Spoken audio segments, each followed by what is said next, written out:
Friends, இன்றைக்கு கர்த்தர் நமக்கு கொடுத்திருக்கிற வாக்கு தத்தமான வசனம் பிலிப்பியர் 4:6. நீங்கள் ஒன்றுக்கும் கவலைப்படாமல் எல்லாவற்றையும் குறித்து உங்கள் விண்ணப்பங்களை ஸ்தோத்திரத்தோட கூடிய ஜெபத்தினாலும் வேண்டுதலினாலும் தேவனுக்கு தெரியப்படுத்துங்கள். ஃப்ரெண்ட்ஸ், நம்ம இப்போ இந்த வசனத்தின் மூலமாக ஒரு கதை கேட்டு தியானிக்கலாமா?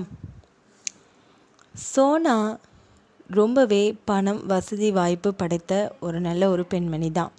ஆனாலுமே இவ்வளவு பெரிய சொத்து பத்துகள் இருந்திருந்தாலும் நம்மளுடைய குடும்பத்தில் அந்த அளவுக்கு மகிழ்ச்சியும் கிடைக்கல, நிம்மதியும் கிடைக்கலையே, என்ன செய்கிறதுன்னு சொல்லி ரொம்ப துக்கத்தோட தன்னுடைய அலுவலகத்தில் அமர்ந்திருந்தாங்க. அவங்கள தேடி நிறையா பெரிய பெரிய ஆட்கள் வந்து அதில் காத்திருந்துட்டு இருந்தாங்க.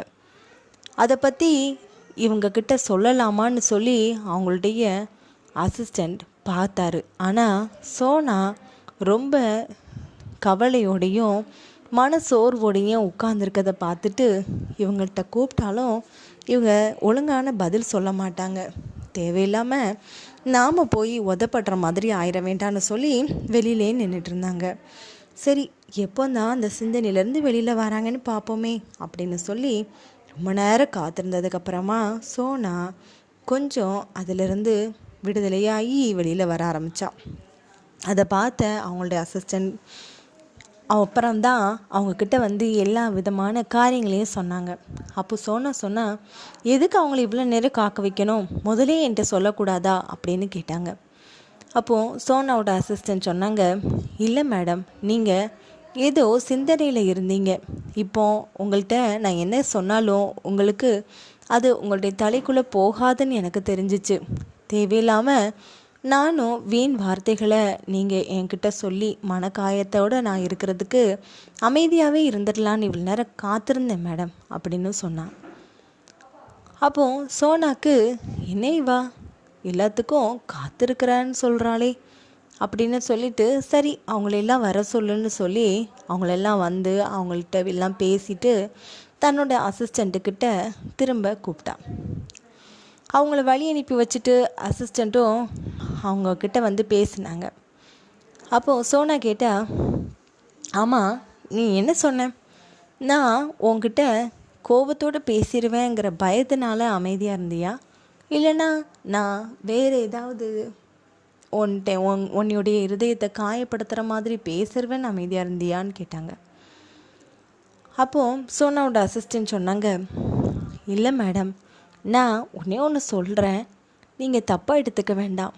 மனசில் நீங்கள் கடவுளை சுமந்தீங்கன்னா உங்களுடைய கவலை எல்லாமே பறந்து போயிடும். அதே மாதிரி மனசில் உங்களுடைய கவலையை நீங்கள் சுமந்தீங்கன்னா கடவுள் இருக்கிறாரு அப்படிங்கிறதே நீங்கள் மறந்து போயிடுவீங்க. ஏன்னா கடவுள் நம்மளுடைய கவலையை விட ரொம்ப பெரியவர். ஆனால் நாம் நினைக்கிறோம் இந்த கவலையும் துக்கமும் தான் நம்மளுக்கு பெருசாக தெரியும், கடவுள் ரொம்ப சின்னவர் போல் அப்படிங்கிற மாதிரியான ஒரு சூழ்நிலைமைக்கு நம்மளை தள்ளிடும். அந்த நிமிஷத்தில் நாம் யார்கிட்ட என்ன பேசினாலும் கண்டிப்பாக வீண் வார்த்தைகள் வரத்தான் செய்யும். கோபத்தோட கண்டிப்பாக அடுத்தவங்களுடைய மனதை காயப்படுத்தத்தான் செய்யும். அது நீங்கன்னு இல்லை மேடம், சராசரியான ஒவ்வொரு பெண்மணியும் ஒவ்வொரு ஆண்மகனுமே அப்படித்தான், எல்லாருக்குமே ஒரே விதமான மனநிலை தான் அப்படின்னு சொன்னான். அப்போ சொன்னா, இங்கே பாரு, பெண்களுக்கு ஒரு மாதிரி, ஆண்களுக்கு வேறு மாதிரியான கவலைகள் இருக்கும். நமக்கு குடும்பத்தை குறித்து கவலை இருக்குது. ஆனால் ஆண்களுக்கு அப்படி கிடையாதே. அவங்கள பற்றியும் அவங்களுடைய வேலைகளை மட்டும் பற்றியும் தான் சிந்திப்பாங்க. நம்மளுடைய குடும்பத்தை பற்றி சிந்திக்கிறது நாம் மட்டும்தானே அப்படின்னு சொன்னாங்க. அப்போது அசிஸ்டன்ட் சொன்னாங்க, ஆமாம் மேடம், நீங்கள் சொல்கிறது என்னமோ கரெக்டு தான். நாம் தான் நம்ம குடும்பத்தை ரொம்பவே சுமக்கிறோம். அதையே கொண்டு போய் நம்ம கர்த்தருடைய கரத்தில் ஒப்பு கொடுத்துட்டா நாம் ஏன் சுமக்கணும்? நம்மளுக்கும் தேவையில்லாத ஒரு பயமும் கவலையும் நம்மளுடைய இருதயத்தில் இருக்காதுல்ல. நம்ம இருதயமும் நம்ம லகுவாக வச்சுக்கலாம், சந்தோஷமாகவும் இருக்கலாம் மேடம் அப்படின்னு சொன்னான். அப்போது சொன்னா, நீ சொல்கிறது கரெக்டு தான், நாம் எதுக்காக கவலைப்படணும்? எல்லாத்தையும் குறித்து கர்த்தர்கிட்டே ஒப்படைச்சிடலாம், அவரே பார்த்துக்கிடுவார். இது எல்லாம் தெரிஞ்சாலும் நம்மளுடைய மனசு கவலையை சுமக்கத்தானே செய்யுது சில நேரங்களில் அப்படின்னு சொல்லிட்டு 2 பேரும் தங்களுடைய வேலைகளை பார்க்குறதற்காக எந்திச்சு போயிட்டாங்க. அதுக்கப்புறமா சோனா தன்னுடைய கவலைகளை கர்த்தர்கிட்ட ஒப்படைச்சிட்டு நல்ல விதமாக வேலையை பார்க்க ஆரம்பித்தா. அதனால் கர்த்தர் அவளுடைய குடும்ப காரியத்திலையும் நல்ல சிறப்பாக எல்லாவற்றையும் அழகாக நேர்த்தியாக செய்ய ஆரம்பித்தார். ஃப்ரெண்ட்ஸ், இந்த கதையை கேட்டிங்களா?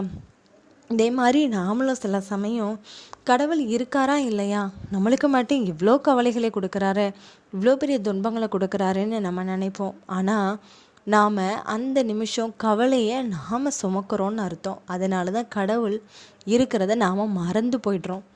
அதனால் எல்லா கவலையும் எல்லா சோர்வுகளையும் கர்த்தருடைய கரங்கள் ஒப்பு கொடுப்போம். அப்போ கவலை நம்மளை விட்டு பறந்து போயிடும். கர்த்தர் உங்களை ஆசீர்வதிப்பாராக. ஆமேன்.